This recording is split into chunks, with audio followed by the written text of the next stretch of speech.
সারা দেশের উপর দিয়ে প্রবহমান তীব্র তাপদাহের কারণে স্বাস্থ্য ঝুঁকি এড়াতে শিক্ষা প্রতিষ্ঠান খোলা প্রসঙ্গে একটি বিজ্ঞপ্তি প্রকাশ করেছে মাধ্যমিক ও উচ্চশিক্ষা অধিদপ্তর।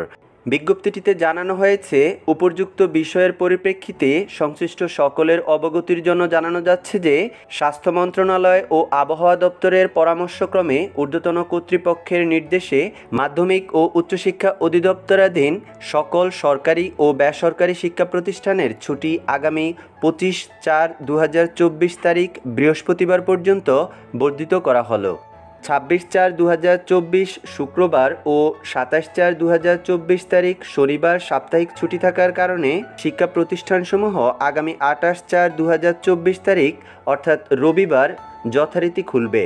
তবে আবহাওয়ার উন্নতি বা অবনতি ঘটলে এ আদেশ পরিবর্তিত হতে পারে। তীব্র তাপদাহের প্রভাবে স্বাস্থ্য ঝুঁকি এড়াতে স্বাস্থ্যবিধি মেনে সতর্কতার সাথে চলাফেরার জন্য সকলকে পরামর্শ দেওয়া হলো। প্রফেসর মোহাম্মদ শহীদুল কবির চৌধুরী স্বাক্ষরিত এই বিজ্ঞপ্তিটি প্রকাশিত হয়েছে আজ অর্থাৎ 20/4/2024 রোজ শনিবার।